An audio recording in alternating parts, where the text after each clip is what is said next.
Hello everyone, welcome to deserving India. दोस्तों, आज की इस लेक्चर में हम पढ़ने जा रहे हैं बहुत ही बहुचर्चित टॉपिक के बारे में। देखिए, हुआ क्या है। डोनाल्ड ट्रंप यूएसए के राष्ट्रपति फिर से निर्वाचित हो चुके हैं, जैसा कि आप सभी जानते हैं। अब इनका जो 4 साल का जो कार्यकाल रहेगा ना, ये काफ़ी ज़्यादा एडवेंचर से भरा रहेगा, क्योंकि इनके साथ ना एक अनसर्टेनिटी का हमेशा सा फैक्टर होता है, क्योंकि ये कब क्या कर बैठे और कब क्या बोल बैठे, इसमें इनका कोई भी अपने ऊपर कंट्रोल होता नहीं है। तभी इन्होंने क्या किया, हालांकि इनका एक चुनावी वादा रहा है कि मागा मेक अमेरिका ग्रेट अगेन पे काम करेंगे, और इसी के साथ साथ इन्होंने एक अपने बहुत सारे प्रोमिसेस जो इन्होंने कैंपेन के दौरान किए थे, एक एक करके इम्प्लीमेंट करने स्टार्ट कर दिए हैं। चाहे वो इलीगल माइग्रेंट्स का हो, आपने देखा होगा इंडियंस को किस तरीके से उन्होंने वापस भेजा है, या फिर टैरिफ। टैरिफ क्या है, इसको बाद में समझेंगे। इन्होंने बोला था कि हम अमेरिका को फिर से उस टॉप लेवल पे ले जाएंगे इकोनॉमिक्स के दृष्टि से, जहां पे अमेरिका पहले हुआ करता था। खैर, टैरिफ क्या है, पहले हम टैरिफ को समझते हैं, क्योंकि जब से राष्ट्रपति बने हैं हमेशा से बोलते आ रहे थे कि टैरिफ टैरिफ टैरिफ टैरिफ। इन्होंने 2 अप्रैल का डेट निर्धारित किया था। हालांकि ये बोल रहे थे कि 1 अप्रैल को ही करेंगे, लेकिन इनका मानना था कि 1 अप्रैल तो फुल डे होता है, इसलिए हम उस दिन नहीं करेंगे, 2 अप्रैल को करेंगे। फाइनली इन्होंने 3 अप्रैल को अपने सारे जो भी टैरिफ लगा रहे थे अलग अलग देशों पे, इन्होंने अनाउंस किए, और इनका जो टैरिफ था अलग अलग देशों पे अलग अलग टैरिफ इन्होंने लगाए हैं, जिसको कि हम आगे पढ़ेंगे। टैरिफ होता क्या है, किसी भी देश में अगर कोई प्रोडक्ट आता है, गुड्स एंड सर्विसेज, तो उस पर गवर्नमेंट टैक्स इम्पोज करती है। दो पर्पस होता है टैक्स, जो टैक्स इम्पोज करती है विदेशी वस्तुओं पे, उसको टैरिफ बोलते हैं। दो पर्पस होता है टैरिफ लगाने का। पहला पर्पस होता है कि आप अपने जो इंडिजिनस जो आपके प्रोडक्ट्स हैं उसको आप प्रोटेक्ट करें, और दूसरा होता है आप ज़्यादा से ज़्यादा टैक्स कलेक्ट करें बाहर से आने वाले प्रोडक्ट्स का। इसका एक नुकसान भी है। नुकसान क्या है कि अगर आप ज़्यादा से ज़्यादा टैक्स लगाएंगे किसी भी प्रोडक्ट पे, तो ऑब्वियस सी बात है, इकोनॉमिक्स का सीधा सा सिद्धांत है डिमांड एंड सप्लाई का। ज़्यादा टैक्स लगाने पे वो प्रोडक्ट ज़्यादा महंगी हो जाएगी, और अब उसका जो इफ़ेक्ट है आपके सिटीजन पे ही पड़ेगा, जिसका हमें देखने को मिल रहा है कि किस तरीके से शेयर मार्केट बिहेव कर रहा है। ना कि इंडिया का शेयर मार्केट, ना कि एशिया का शेयर मार्केट, बल्कि अमेरिका का शेयर मार्केट भी बुरी तरीके से तबाह हो चुका है। इंडिया का भी शेयर मार्केट में मिड कैप और स्मॉल कैप की अगर मैं आपसे बात करूँ, तो लगभग 2 से लेकर 2.5% तक की गिरावट हमें देखने को मिली है। तो आज के इस लेक्चर में हम पढ़ेंगे इनके नए ऐलान के बारे में। हर इंपोर्ट पर 10% ड्यूटी देना होगा, इंडिया के एक्सपोर्ट पर 27% टैक्स। हालांकि इन्होंने बोला है कि इंडिया हमसे 56% लेता है, लेकिन हम उससे कम ले रहे हैं। बाद में इन्होंने 26% बोला, जो डॉक्यूमेंट्स निकल कर सामने है वहाँ पे 27% है। यूएस का जो वाणिज्य डिपार्टमेंट है उसने क्लैरिफाई किया कि 26% ही है। इस पर थोड़ा सा कंफ्यूजन, इसलिए मैंने 27% ही लगा, क्योंकि ऑफिशियल डॉक्यूमेंट पे 27% ही मेंशन्ड है। उनका लिबरेशन डे था जिस दिन उन्होंने अनाउंस किया।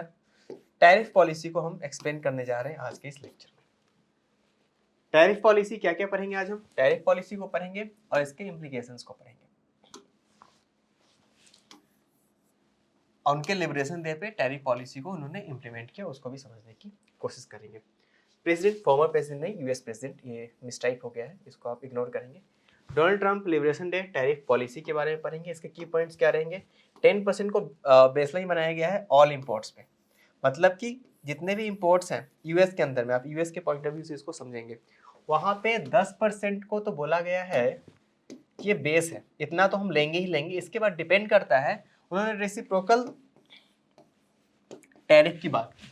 क्या है रेसिप्रोकल टैरिफ, जो देश हम पे जितना परसेंट का टैक्स लगाएगा उस देश पे हम उतना परसेंट का टैक्स इम्पोज करेंगे।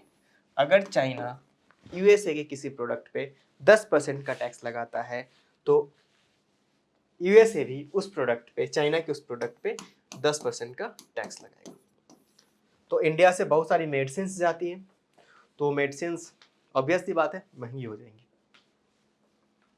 हायर कंट्री स्पेसिफिक टैरिफ, जैसे कि इंडिया के ऊपर 27% का भी टैक्स लगाया गया। हालांकि कुछ ऐसे भी देश जिसमें कि 59% तक भी, 60% तक भी टैरिफ लगाया गया। सबसे पहले टैरिफ का डेफिनेशन पढ़ेंगे, उसके बाद पर्पस पढ़ेंगे। तो जैसे कि मैंने आपको पहले ही बताया कि टैक्स इम्पोज किया जाता है गवर्नमेंट के द्वारा on imported goods and services के बारे में, सर्विसेज के ऊपर में, जो कि कस्टम्स के द्वारा कलेक्ट किया जाता है। पर्पस क्या होता है? टू रेगुलेट फॉरेन ट्रेड को रेगुलेट करना और अपने इंडिजीनियस प्रोडक्ट को, डोमेस्टिक इंडस्ट्रीज को प्रोटेक्ट करना। किस तरीके के टैरिफ्स हो सकते हैं? कुछ टैरिफ के नाम हैं, आप इसको मतलब एज इट इज याद नहीं रखेंगे, बस एक अवेयरनेस के लिए मैं आपको बता रहा हूँ। Ad valorem tariff, specific tariff, compounded tariff, anti dumping tariff important है, आप अपने आंसर्स में भी इसको मेंशन कर सकते हैं। काउंटर रेलिंग ड्यूटीज और रेसिप्रोकल टैरिफ, जिसकी चर्चा आजकल हो रही है। Response to similar duties levied by another country, prelims में इस तरह के क्वेश्चंस पूछे जा सकते हैं कि रेसिप्रोकल टैरिफ क्या है, आजकल बहुत ज्यादा चर्चा में है। वाई कंट्रीज इम्पोज टैरिफ, क्यों देश जो हैं एक दूसरे के ऊपर टैरिफ को इम्पोज करते हैं, इसको समझते हैं। प्रोटेक्ट डोमेस्टिक इंडस्ट्री, जैसे कि मैंने आपको पहले ही बताया कि अपने इंडिजीनियस, अपने घरेलू जो उनका इंडस्ट्री होता है उसको प्रोटेक्ट करने के लिए। करेक्ट ट्रेड इम्बैलेंस, जो ट्रेड इम्बैलेंस है ना उसको करेक्ट करने के लिए। अब देखिए स्मार्टफोन का जो बाजार है वो इंडिया के अंदर में चाइना का कब्जा हो चुका है। क्यों? क्योंकि उसके जो प्रोडक्ट्स होते हैं स्मार्टफोन के मामले में वो सस्ते होते हैं सिमिलर फीचर्स के साथ, जो कि इंडियन प्रोडक्ट होते हैं या फिर इंडियन स्मार्टफोन्स होते हैं या फिर जो कोरियन स्मार्टफोन्स होते हैं या फिर जो यूएसए के स्मार्टफोन्स होते हैं। तो लोग इसको खरीदते हैं और इसका पलड़ा भारी हो जाता है। अगर इंडियन गवर्नमेंट क्या करे कि इनके सारे स्मार्टफोन्स पे 50% टैरिफ लगा दे इस तरफ, तो क्या होगा? अगर ये 100 रुपीज में बेच रहे हैं और इंडियंस इसी प्रोडक्ट को 120 रुपीज में बेच रही है इंडियन कंपनीज, तो क्या होगा? जैसे 50% का टैरिफ लगेगा तो 100 पे 50% यानी कि 150 रुपीज हो जाएगा और ये 120 रुपीज हो जाएगा, तो लगभग हम इसको बैलेंस कर सकते हैं। रेवेन्यू जनरेशन बहुत इंपॉर्टेंट पार्ट है। और फॉरेन पॉलिसी टूल, जो पॉलिटिक्स में भी हम इसका इस्तेमाल कर सकते हैं, ग्लोबल ट्रेड नेगोशिएशंस में हम इसका यूज कर सकते हैं। रेसिप्रोकल टैरिफ क्या है, जो कि चर्चा में बना हुआ है। सबसे पहले डेफिनेशन पढ़ेंगे हम इसका।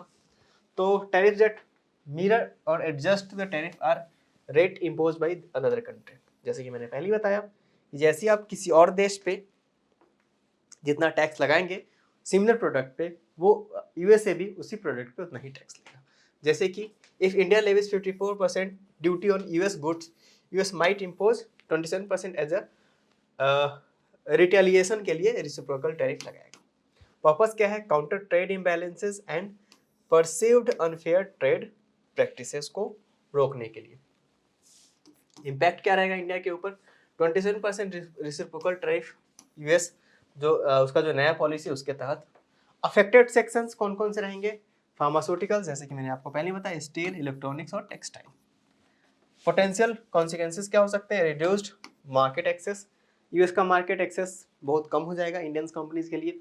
ट्रिगर्ड डिप्लोमेटिक नेगोशिएशंस और trade realignments, push to diversify export destinations and strengthen domestic values chain। अब इंडियन कंपनीज को नए मार्केट तलाशने होंगे ताकि आप अपने प्रोडक्ट को उसी रेट में, उसी इफिशियंसी के साथ और उसी प्रोडक्टिविटी के साथ बेच सकें, क्योंकि आपके सामने अब दो रास्ते बचेंगे। या तो अपने प्रोडक्ट का दाम, जो प्राइसेस है उसको कम करना पड़ेगा और अपने जो क्वालिटी है उसके साथ कंप्रोमाइज करना पड़ेगा, नहीं तो आप अपना दूसरा मार्केट तलाश सकते हैं, क्योंकि यूएसए में तो टैरिफ लग गया है।